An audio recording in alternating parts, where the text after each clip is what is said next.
हरे कृष्णा। आप सभी का हार्दिक स्वागत है। तो जैसे कि मैंने आप लोगों को कल धेनुकासुर के विषय में बताया कि धेनुकासुर पूर्व जन्म में कौन था। आज चर्चा करेंगे कालिय दमन की। कालिय, कई लोग कालिया बोलते हैं, कालिया नहीं, कालिय। तो एक बार कृष्ण बलराम जी के बिना यानी अपने मित्रों के साथ गए, लेकिन साथ में बलराम जी नहीं थे। गाय चराने चले गए यमुना के तट पर और अपने मित्रों के साथ कृष्ण खेल रहे थे और गैया जो है वो घास चर रही थी। तो घास चरते चरते गैया जल पीने गई यमुना जी में। तो जैसे ही जल पिया तो सारी की सारी जो गौ माता है वो मृत हो गई। और जब कृष्ण के मित्रों ने देखा तो उनको बड़ा आश्चर्य और दुख भी हुआ कि ये क्या हुआ कि सारी की सारी गौ माता एक साथ कैसे मृत हो गई। फिर कृष्ण के जो मित्र थे उन्होंने भी वो जल पी लिया और जल पीने के बाद क्या हुआ कि उनके मित्र भी उसमें से प्राणहीन हो गए। कुछ मित्रों ने नहीं पिया, कुछ ने मिल पिया। तो भगवान तो सब जानते हैं, गरुड़ संहिता में ऐसा वर्णन है, कुछ और पुराणों में ऐसा वर्णन आता है कि कृष्ण अपने मित्रों के साथ यमुना के तट पर अपनी गेंद से खेल रहे थे। संस्कृत में गेंद को कुंदुक कहा है, कुंदुक से खेल रहे थे। तो क्या है कि भगवान जानते थे कि भाई इस यमुना के हल्द में, हल्द मतलब कि यमुना के अंदर एक बहुत बड़ी कह लीजिए एक गुफा की तरह थी। उसमें एक कालिय नामक सर्प रहता था, नाग रहता था, जिसके 100 फन थे। तो उसको भगवान बाहर निकालना चाहते थे, यमुना से, ब्रिज से बाहर निकालना चाहते थे। तो भगवान ने क्या कि खेलते खेलते अपनी जो कुंदूक है वो यमुना जी में फेंक दी।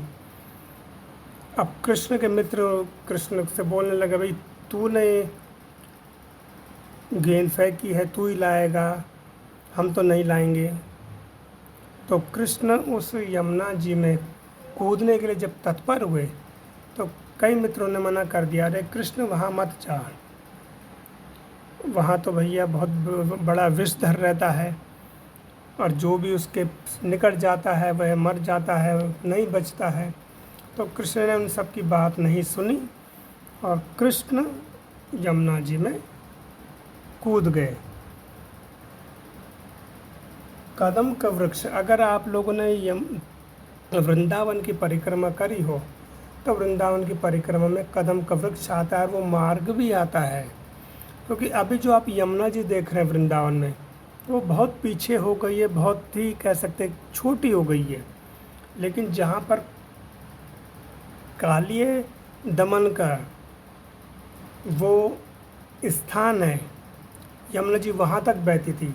यानी कि इस समय जो लोग परिक्रमा कर रहे हैं यमुना जी की, वो परिक्रमा मार्ग तक यमुना जी बहती थी। इतना विशालकाय थी यमुना जी। को कदम के वृक्ष पर चढ़ करके कृष्ण ने यमुना जी में छलांग लगा दी। और क्या हुआ कि जैसे कृष्ण कूदे तो उस जल में, जैसे हम देखते हैं कि बच्चे लोग खेलते हैं कूदते हैं तो बहुत जोर की छपाक की आवाज़ होती है। उस ध्वनि को सुन करके कालिया जो सो रहा था क्रोधित होकर के बाहर निकला अपने उस गुफा में से। और क्या उसने देखा कि एक बालक उसके क्षेत्र में प्रवेश कर गया, जबकि वो कालिया का क्षेत्र नहीं था, वो तो स्वयं भगवान की नगरी है। लेकिन उसको लगा कि ये मेरा क्षेत्र, तो यहाँ ये आ गया बालक। तो वह क्रोधित होकर के उसने कृष्ण को अपनी जो नाग पास है यानी कुंडली में दबोच लिया और उन पे अपने फल से प्रहार करने लगा, यानी कि अपने जो दांत हैं उनको डसने का प्रयास करने लगा। तो कृष्ण उस सर्प के बंधन से छूट गए और उसकी पूंछ पकड़ करके उसको इधर से उधर घुमाते रहे, क्योंकि उन्होंने थका दिया उसको एक तरह से। और जब थक गया तो क्या हुआ, 100 धनुष योजन, 100 धनुष दूर फेंका, यानी जितने एक धनुष की लंबाई होती है उतने बड़े 100 धनुष को जोड़ करके बताया गया कि इतनी दूर तक उसको वहाँ से उन्होंने फेंक दिया। और वह सर्प क्रोधित हो गया और वो उठ करके आया कृष्ण की तरफ, और उसने क्या किया कि भगवान कृष्ण का बायां हाथ पकड़ लिया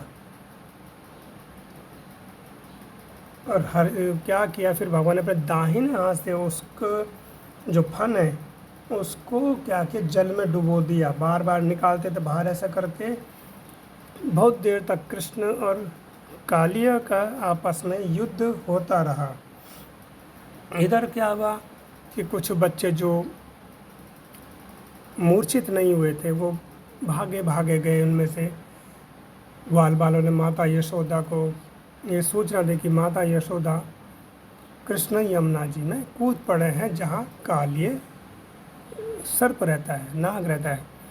तो जो ब्रजवासी हैं, ये वृंदावन में से सब के सब भागे कृष्ण को बचाने के लिए, और भागे माता यशोदा का तो हृदय ही बैठ गया कि मेरा पुत्र का क्या होगा। नंद महाराज भी भागे, बलराम जी तो थे नहीं, कृष्ण